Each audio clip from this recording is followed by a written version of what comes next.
Jésus. Merci Seigneur. Les musiciens vont mettre une chanson pour la gloire de Dieu. Amen.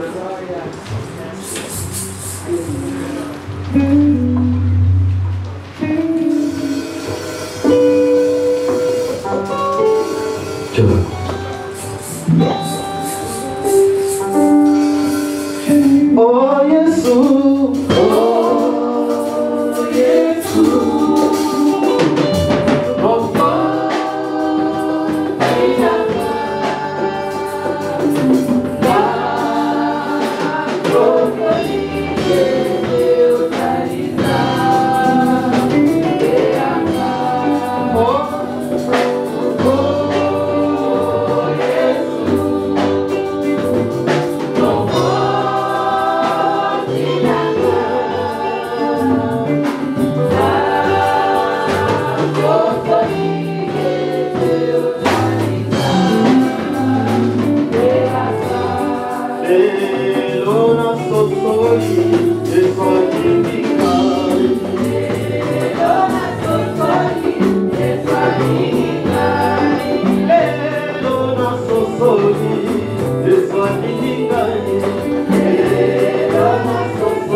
Yeah.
beau message.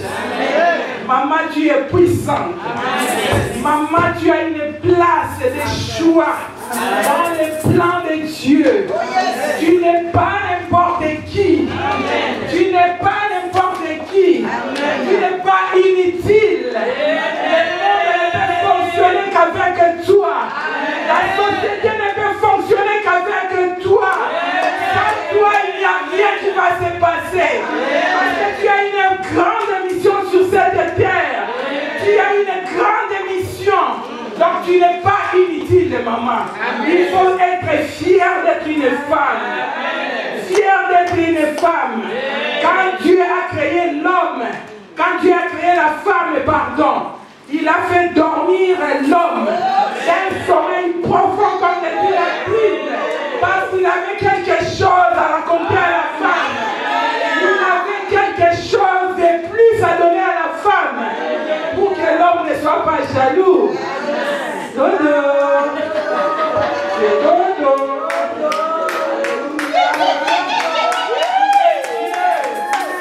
Il nous a aimés dès la création. Alléluia. Dodo. Les amoureux. Bien-aimé, maman bébé nous a parlé de la femme dans le mariage. Maman Florence nous a parlé de la femme dans l'église. J'ai intitulé mon message « La femme dans la société ». Alors vous pouvez vous poser la question, l'église et le mariage ne se trouvent pas dans la société. La société c'est quoi? La société c'est un ensemble d'êtres humains vivant dans des groupes organisés. Je n'ai pas dit un groupe parce que sur Terre, il n'y a pas qu'un pays, il n'y a pas qu'un seul groupe.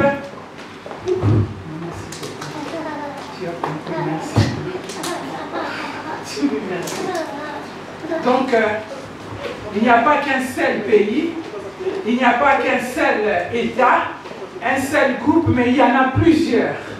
C'est pour cela que nous pouvons voir par exemple qu'il y a l'ONU, il y a l'OUA, il y a d'autres groupes aussi dans la société. Mais ces groupes sont composés des États, des pays. Mais chaque pays ayant son propre histoire, aussi ses propres traditions et ses propres coutumes, ils mettent en pratique de temps en temps ce qui est général, parce que j'ai bien dit que la société c'est l'ensemble d'êtres humains vivant en groupe organisé. Lorsqu'il y a quelque chose d'organisé, cela veut dire qu'il y a des lois, qu'il y a des règlements qu'il faut suivre. Donc, le problème qui se pose pour le problème de la femme, c'est que ces organisations-là, ces sociétés-là, ne réagissent pas, n'agissent pas de la même façon. Il y a des lois qui sont générales, mais il y a des particularités selon les pays. Parce que chaque pays, comme je disais, a aussi ses traditions et a aussi ses coutumes. C'est que ce qui se passe pour la femme, par exemple au Congo, ce n'est pas la même chose que ce qui se passera pour la femme ici en France. Ce n'est pas la même chose pour une femme qui est en Afghanistan. Donc il y a vraiment une différence. C'est pour cela que j'ai dit les coutumes et les traditions de chaque pays par rapport à leurs coutumes, ils solutionnent leurs problèmes par rapport à ça aussi. Alors cet après-midi, nous allons parler du rôle de la femme dans la société. Mais vous savez, pour jouer un rôle, il faut avoir une place. On ne peut pas jouer un rôle dans le vide. Je prends l'exemple d'une équipe de football. L'attaquant, si on le met en attaque, on va le mettre en attaque à la place où il doit être. On peut prendre pas un attaquant, on le met juste après les gardiens et on lui dit que tu es attaquant. On ne peut pas prendre un défenseur, on le met devant et on lui dit que toi tu es défenseur. Il doit avoir une place où il va jouer son rôle. Donc c'est ce que nous allons voir. Et la société, bien sûr, comme j'ai commencé par vous le dire, L'Église se trouve dans la société. Le foyer, nos foyers se trouvent dans la société. C'est pour cela que moi, je vais parler comme les mamans, ils ont parlé. Je ne vais pas rentrer dans tout ce qu'elles ont expliqué, bien qu'il y a toujours des choses qui sont semblables. Beaucoup plus de la femme à l'extérieur de sa maison. La femme sur les lieux publics, pas à l'intérieur de l'église, pas dans sa maison, mais à l'extérieur. Lorsqu'il est à l'extérieur de chez soi. C'est ce dont nous allons parler ce soir. Et vous allez voir que tout va beaucoup tourner sur les travails de la femme. Les travails de la femme, parce que c'est quelque chose qu'on n'en parle pas.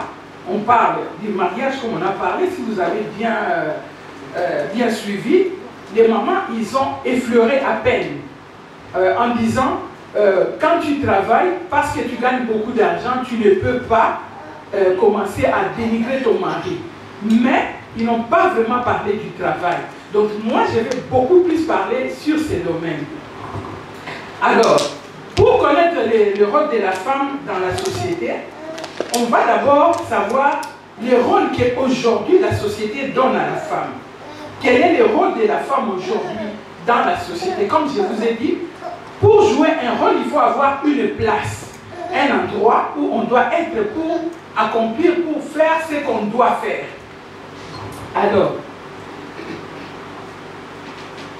les traditions et les coutumes, bien aimés, ont beaucoup perturbé le rôle initial de la femme dans la société. J'ai bien dit initial parce que Dieu, le créateur de la femme, avait un autre dessein pour les femmes dans la société. On va voir qu'est-ce que Dieu, dans la société, qu'est-ce que la femme va faire, doit normalement faire. Alors, pour répondre à cette question, nous allons d'abord commencer par connaître, depuis les temps anciens, la place que le monde est donné à la femme, à la société donnée à la femme. Alors, frère, tu vas nous mettre le livre de Matthieu, chapitre 15, versets 32 à 38.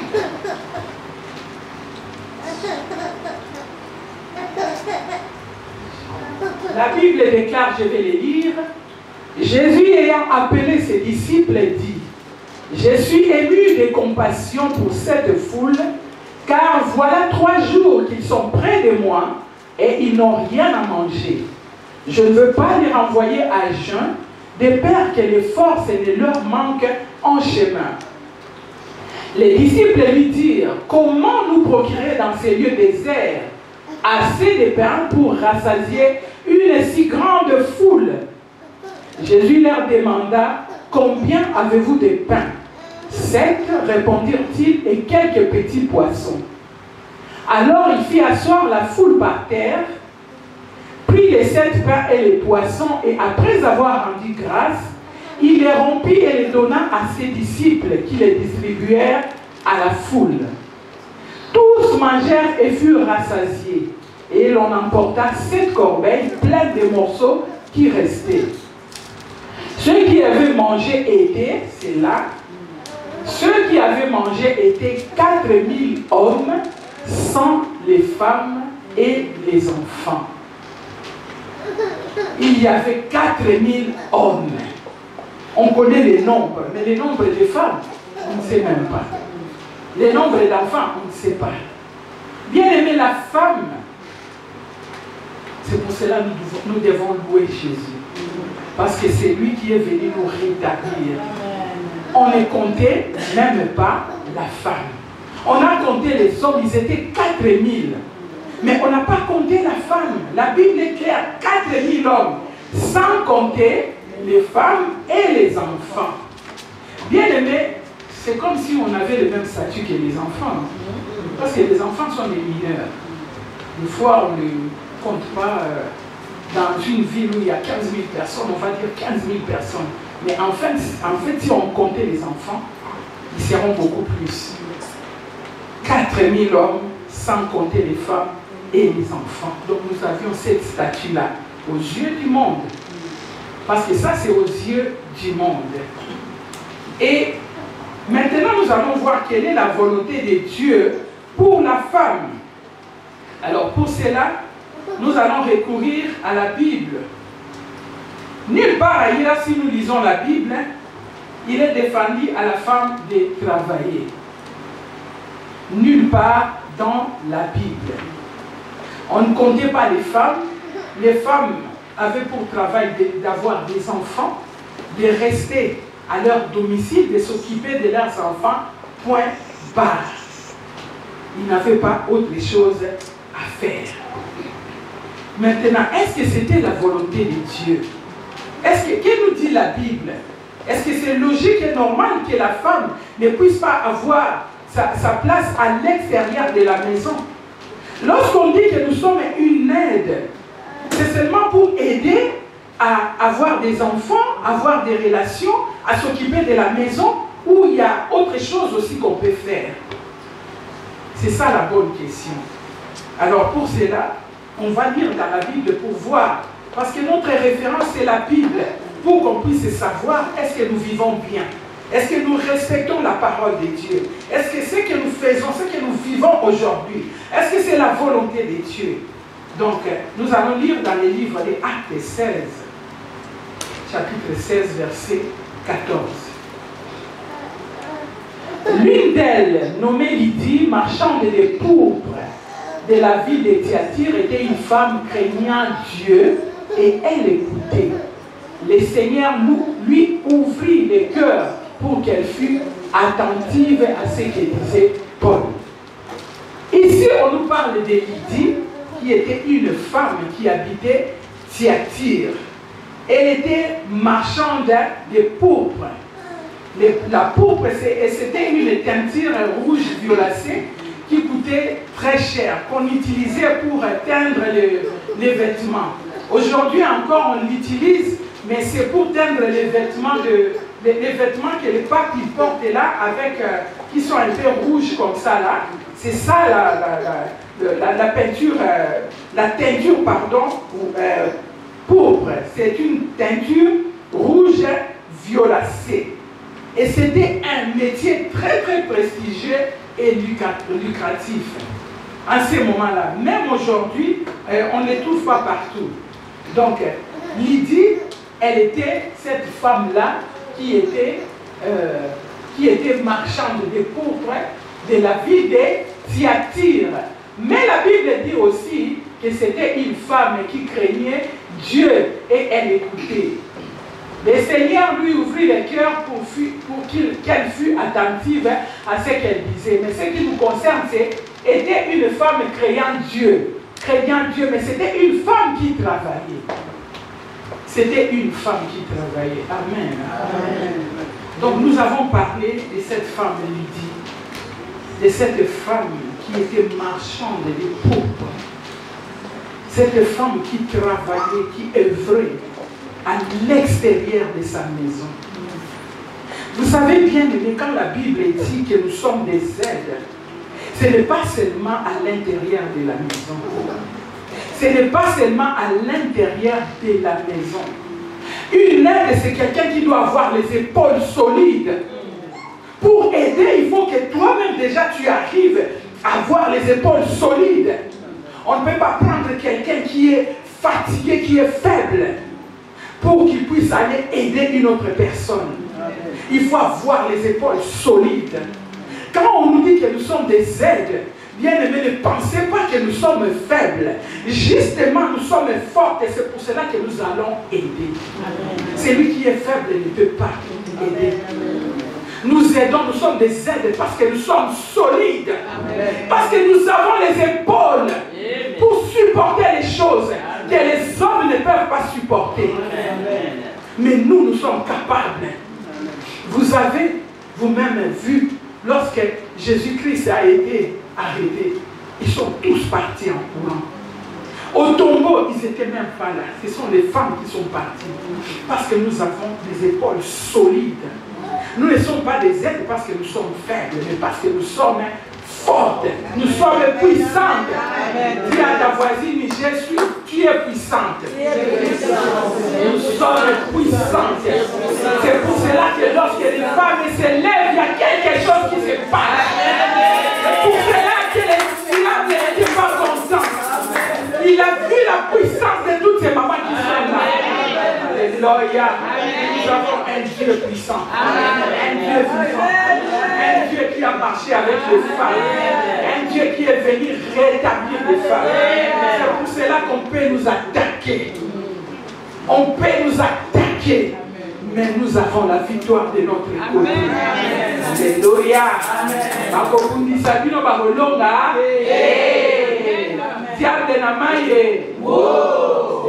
Amen. Nous allons parler de Déborah, une autre femme. Juge chapitre 4, verset 4. Dans ces temps-là, Déborah, prophétesse, femme de Lapidote, était juge en Israël.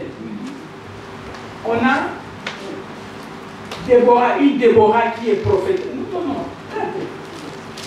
Une Déborah, une femme prophétesse, une femme mariée parce qu'elle était la femme de Lapidote et elle était juge. Mais son métier de juge, il ne le faisait pas chez elle à la maison. Elle ne siégeait pas dans sa maison, à l'extérieur de sa maison. J'ai dit, je vais parler de la femme à l'extérieur de sa maison, à l'extérieur de l'église. La volonté de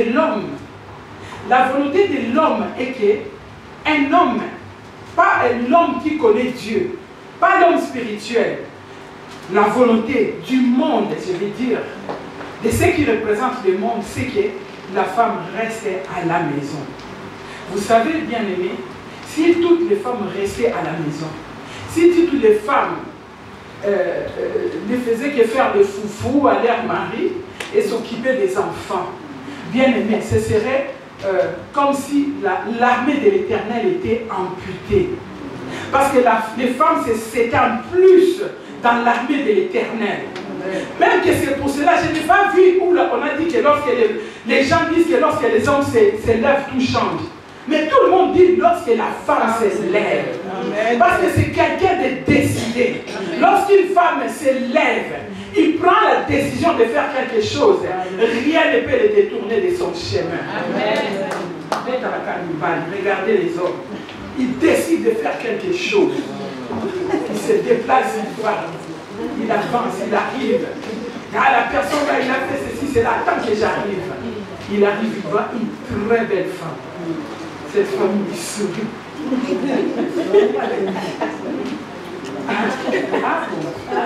En fait, je voulais un peu parler avec toi parce que j'ai entendu dire, je ne sais pas quoi. Mais lorsqu'il était parti de chez lui, quelle décision! Mais la femme, lorsqu'elle prend la décision de faire quelque chose, on peut mettre quoi que ce soit devant lui. Il n'y a rien qui peut l'arrêter. Même si on met des épreuves, on met des barrières et tout ça, elle va sauter toutes ces barrières pour aller accomplir sa mission. Ça, c'est la femme. Et les hommes, ils vont être retardés. Azoki, madame, je vais aller faire ça. Moi, si mon hôtel est c'était elle. Ah bon? S'il te plaît, là, il va poliment. Et pourtant, quand il est parti de chez lui, non. Oui, même le chien qui va laisser.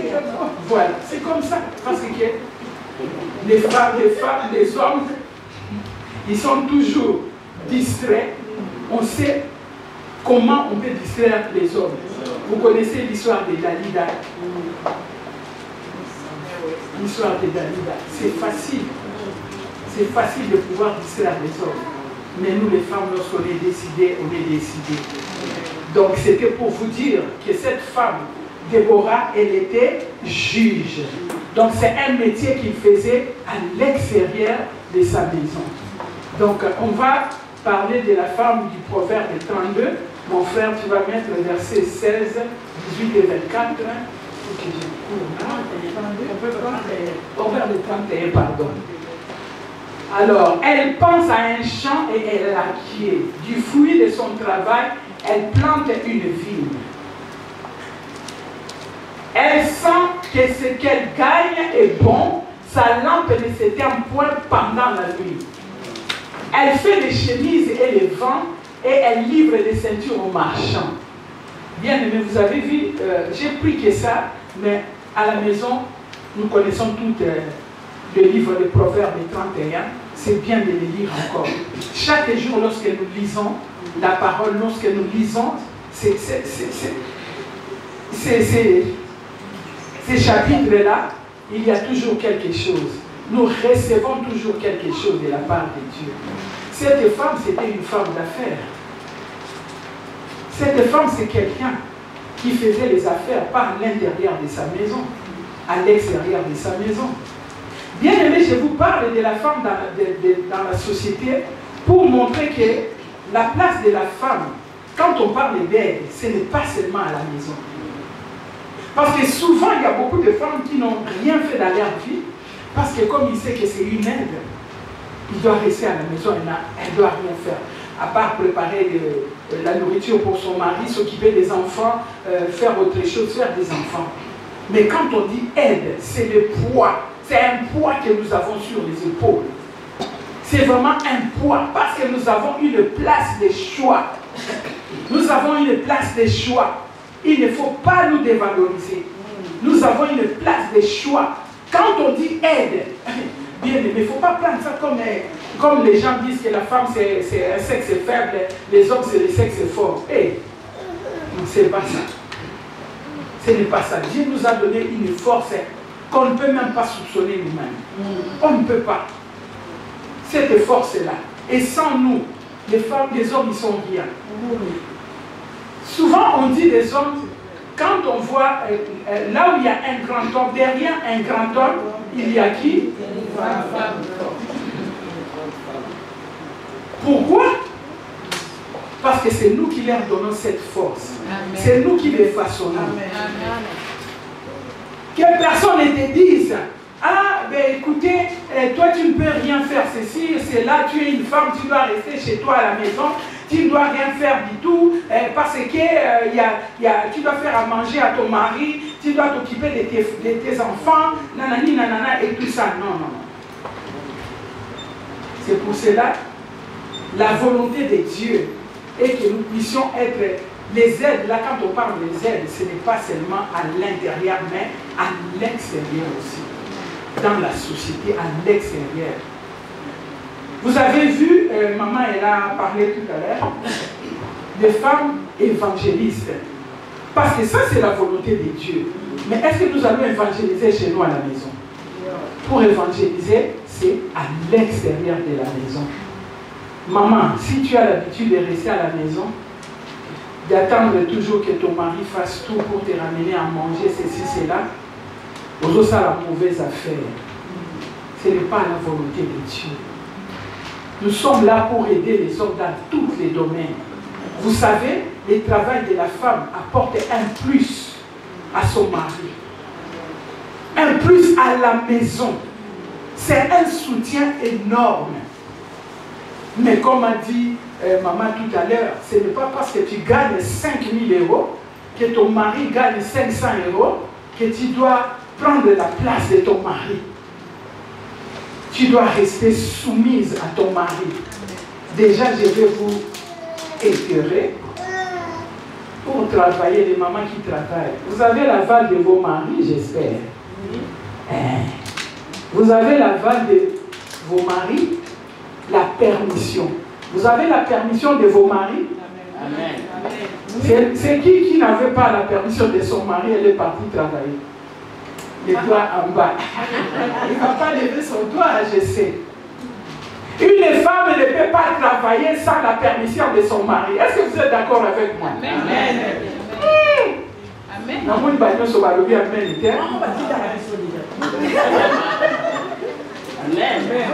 Ça, c'est très bien. Parce qu'il faut demander toujours la permission à son mari. On va aller vite, je suis en train de sauter l'esprit, les choses. Donc la volonté de Dieu, ce n'est pas que les femmes restent à la maison. Parce que nous voyons dans d'autres sociétés, jusqu'aujourd'hui, les femmes n'ont pas le droit de travailler.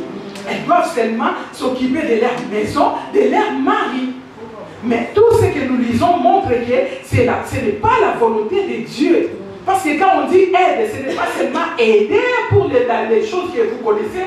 Excusez-moi, il y a les enfants, sur Bazali que j'allais balancer. Et puis, voilà, pour faire à manger, je ne sais pas quoi. Ce n'est pas que ça. Ce n'est pas que ça. Lorsque tu travailles, tu rajoutes un plus à la maison. Les enfants ne manqueront de rien à la maison. Et ton mari va être soulagé aussi, au lieu de s'inquiéter tous les jours. Ah, 500 pour le président d'Arou, déjà, on est au 500. Et le loyer, c'est déjà 500 €. Qu'est-ce que nous allons manger après? Mais quand tu es là, tu vas venir. Ah, papa, moi aussi, j'ai gagné 500.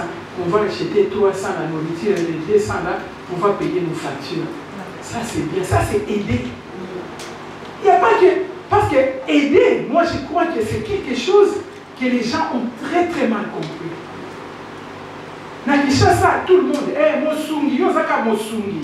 C'est comme Mosungi, c'est un domaine moko. C'est dans un seul domaine qu'on élève les Mosungi là. Or, c'est dans tous les domaines. C'est dans tous les domaines, les mamans. Là où il y a un couple, les deux travaillent, qui apportent un bon salaire, il ne manque de rien. Tout va bien à la maison. Les enfants ne manquent de rien pour sortir, pour aller faire n'importe quoi dehors et tout ça. Mais si les enfants ils ont faim, il va sortir, hein, on le voit à Kinshasa. Les enfants qui ont faim, à la maison il n'y a rien, il va sortir, il va rencontrer un monsieur avec un gros ventre comme ça, comme s'il avalait un éléphant. Mais il va suivre ces messieurs, pourquoi? Parce qu'il lui montre 10 $. 10 $, tu regardes un enfant qui a 13 ans avec ces messieurs-là, la veille il n'avait pas mangé. Et ces jours-là, il voit 10 $, il dit, il faut que je prenne ces 10 $. Et ça, parce qu'à la maison, il manque des choses. Notre troisième point, c'est les femmes sont-elles compétentes pour travailler? Parce qu'on a parlé, hein, les femmes peuvent travailler. Est-ce qu'elles sont compétentes? Bien aimé, contrairement aux idées reçues, que les femmes sont faibles, les femmes ne peuvent rien faire, comme dans les temps où on a vu qu'on ne comptait même pas les femmes, elles devaient rester à la maison. Contrairement aux idées reçues, les femmes travaillent mieux que les hommes. Elles sont vraiment consciencieuses lorsqu'elles travaillent. Elles sont souvent exigeantes envers elles-mêmes. Et vous le voyez, on trouve aujourd'hui des femmes ingénieures, des scientifiques, des ministres, des hauts gradés dans l'armée, des maçons, des peintres. Et ce matin, avant de venir vers 11 h, il y avait ce papa qui suivait une émission à la télé sur Facebook, non, c'est quoi, YouTube, voilà. Et on montrait une femme qui était quado. Donc celle qui répare les pneus à Kinshasa, c'était un reportage de Kim. Et du coup, je suis venue, j'ai dit, ah papa, je vais parler du travail des femmes aujourd'hui. Hein. Et attends que je regarde comment elles travaillent. Mais elle mettait les criques sous la voiture, elle soulevait, elle remplaçait la roue et tout. Qui lui crut, comme on peut le dire? Qui pouvait croire, il y a plusieurs années, que la femme était capable de faire toutes ces choses? Nous avons des capacités que nous-mêmes, nous ne soupçonnons pas. Amen. Amen. Je vais passer vite. Alors, malgré cela, les femmes, ils ont toujours un petit peu de difficultés. C'est notre quatrième point. Quelles sont les difficultés que vivent encore les femmes aujourd'hui dans la société, dans les travails? Bien aimé, dans certains pays, les femmes n'ont pas leur place au travail, sauf pour certains métiers, peut-être infirmières, sages-femmes, des métiers comme ça. Mais elles ne peuvent pas tout faire. On ne peut pas trouver une femme qui est ministre et une femme qui est président. On trouve les présidents aussi. Hein.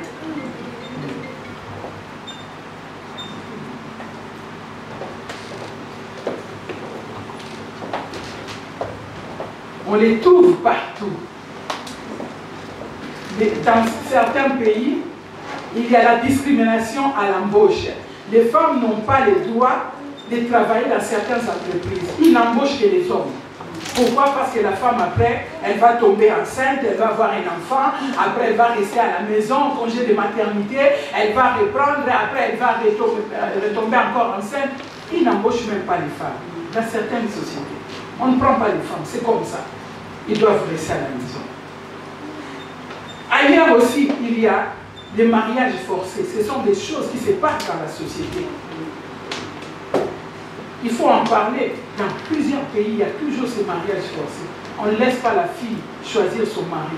C'est les parents qui choisissent. Voilà, prends, c'est celui-là. Et souvent, on voit qu'il y a des abus. Dernièrement, c'était passé aussi dans un reportage à Kinshasa. Heureusement que le président lui-même s'est intéressé de la situation et que voilà, on a trouvé les solutions. Un monsieur de 65 ans avec une petite fille de 10 ans. Est-ce que c'est normal? Ce n'est même pas que c'est un viol ou quoi que ce soit, non. C'est leurs parents qui leur donnent à ces hommes-là. Parce qu'ils ont besoin d'argent, la famille souffre, ils ont besoin d'argent, donc voilà. Et comme ils ont besoin d'argent, il y a la fille qui est là, le garçon est là, non, pas lui. Toi, tu vas partir chez les messieurs. Les messieurs vont donner l'argent et les fillettes sont là. On a suivi les reportages, je ne sais pas si vous avez vu ça aussi. C'était triste, j'étais là, j'étais sidéré, j'étais en colère. J'ai dit, pourquoi c'est toujours les femmes qui doivent subir des choses comme ça? Et cet enfant-là, on l'a déjà tué à l'âge de 10 ans. Elle est déjà morte. Intérieurement, elle est déjà morte. Elle se pose même la question, pourquoi je suis née? Pourquoi je suis là? Il y a aussi les femmes, à part les discriminations à l'embauche, à travail égal avec un homme, les femmes sont mal payées. On parle de ça aussi. Hein. On fait le même métier, mais des fois les hommes ils sont mieux payés que les femmes.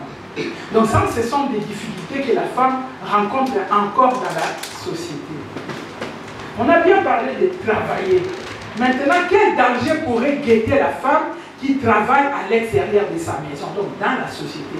Quel danger? Parce qu'il y a aussi des dangers. Ce n'est pas seulement je vais gagner l'argent, mais il y a aussi des dangers. Lesquels?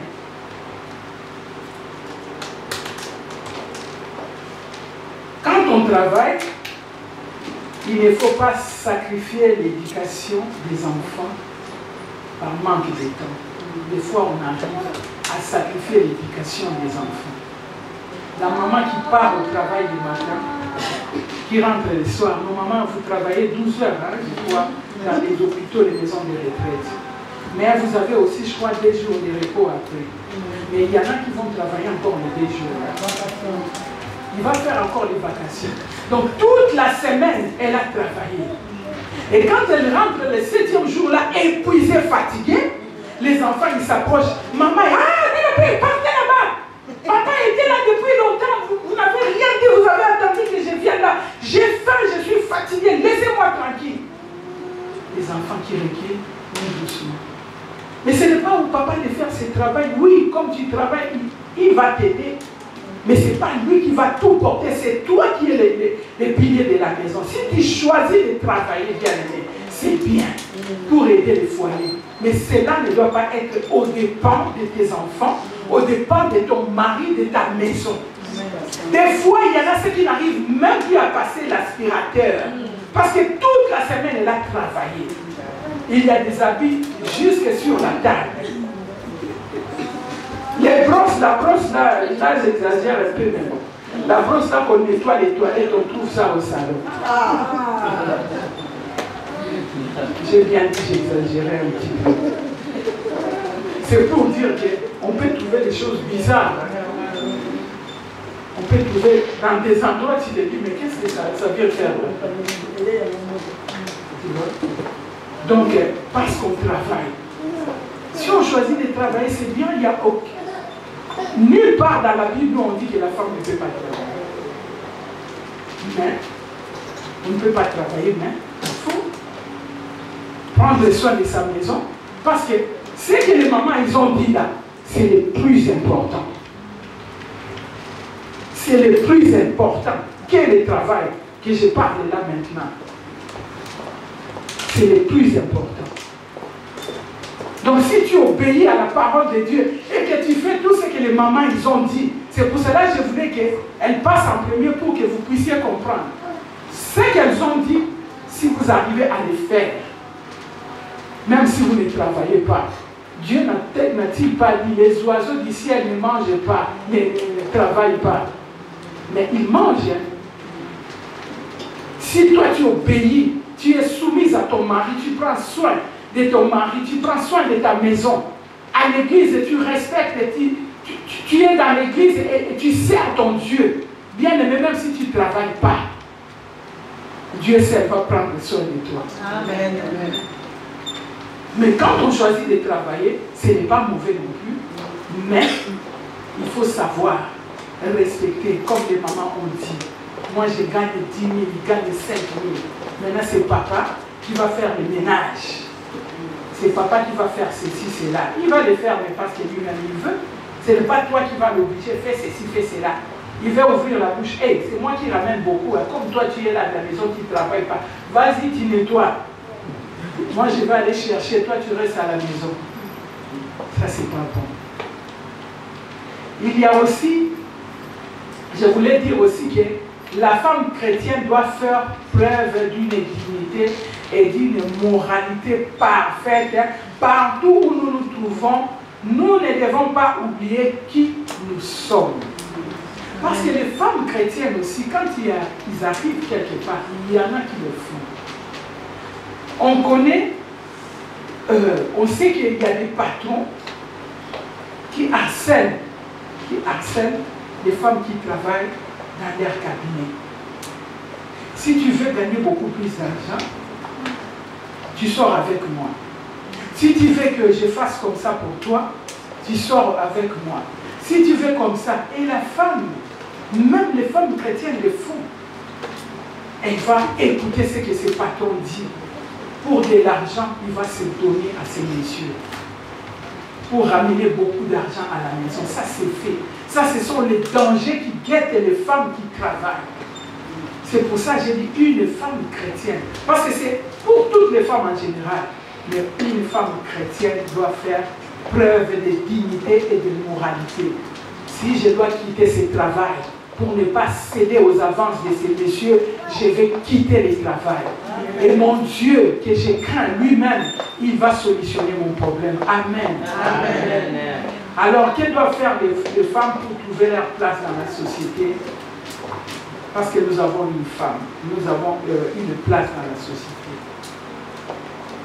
Mais il y a des femmes influentes qui continuent à se battre pour recevoir bien des causes. Nous les savons.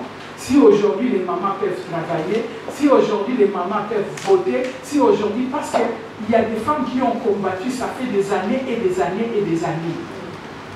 On n'est pas encore au bout du tunnel. On n'est pas encore au bout du tunnel. Mais on commence à entrevoir déjà la lumière. Vous savez, nous avons notre journée, journée des femmes. Est-ce qu'il y a les journées des hommes? Les athlètes, je m'en doutais. Je me disais peut-être je vais. Non, fête des pères, il y a la fête des mères, ça c'est autre chose. Mais la journée de la femme, le 8 mars, oh, mais tout ça dans le respect de la parole de Dieu. La place que nous cherchons là, ça doit toujours être dans le respect de la parole de Dieu. Donc nous devons faire valoir nos droits sans baisser les bras, mais toujours selon la parole de Dieu. Il y a beaucoup de choses à dire, je ne peux pas, j'ai déjà pris beaucoup de temps. Je crois que vous avez compris, les mamans, tout ce que je peux vous dire, que vous avez la place non seulement à la maison, non seulement à l'église, mais à l'extérieur aussi. À l'extérieur, il n'y a pas que le travail, il y a aussi l'évangélisation qui est ce grand travail. Nous ne pouvons le faire qu'à l'extérieur de nos maisons.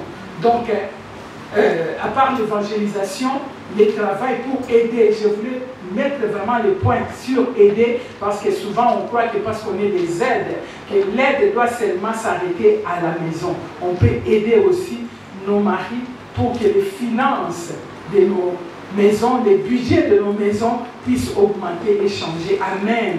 Amen. Nous allons tous nous lever.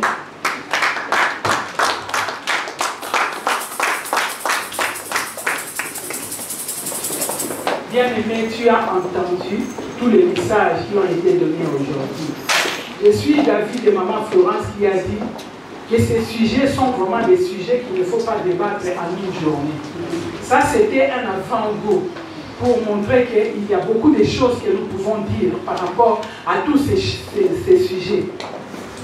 Et je crois que l'année prochaine, on va, avec les mamans, on va essayer de faire encore plus, d'avoir beaucoup de temps pour bien expliquer les choses.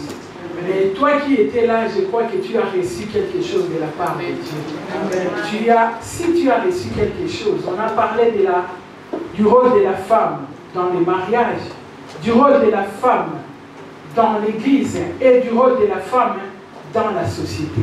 Nous avons beaucoup de choses à porter.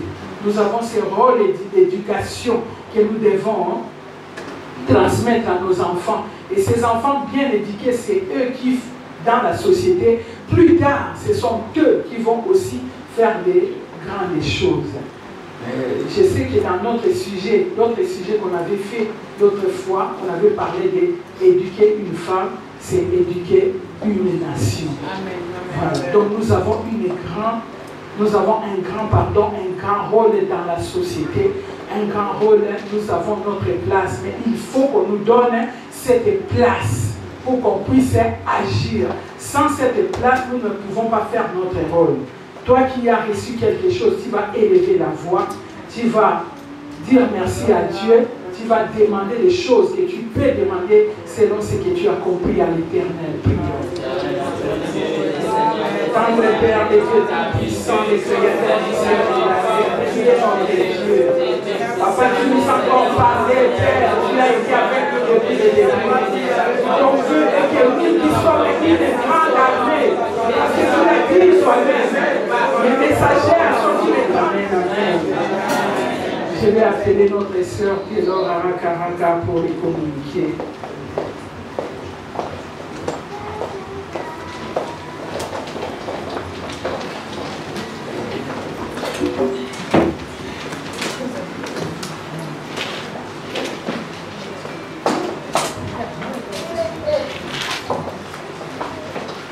Amen les mamans. Amen. Si vous êtes dans la joie ce matin, vous allez acclamer pour le Seigneur. Acclamer le Seigneur comme des mamans. Faire les millions pour la gloire de Dieu.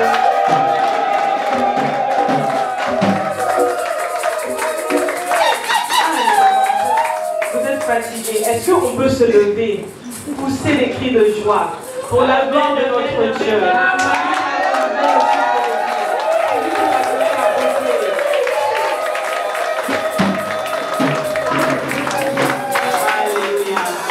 Nous allons passer aux offrandes. Je vais demander à chacune des mamans de préparer son offrande. Comme on le dit souvent, lorsqu'on vient dans la présence de Dieu, dans la maison de Dieu, on ne peut pas venir les mains vides. Je crois que nous avons été bénis par les messages. C'est pour cela que tu vas préparer ton offrande et nous allons louer le Seigneur avec nos chants.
Oh,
Il est doux et agréable pour les frères et sœurs de demeurer ensemble.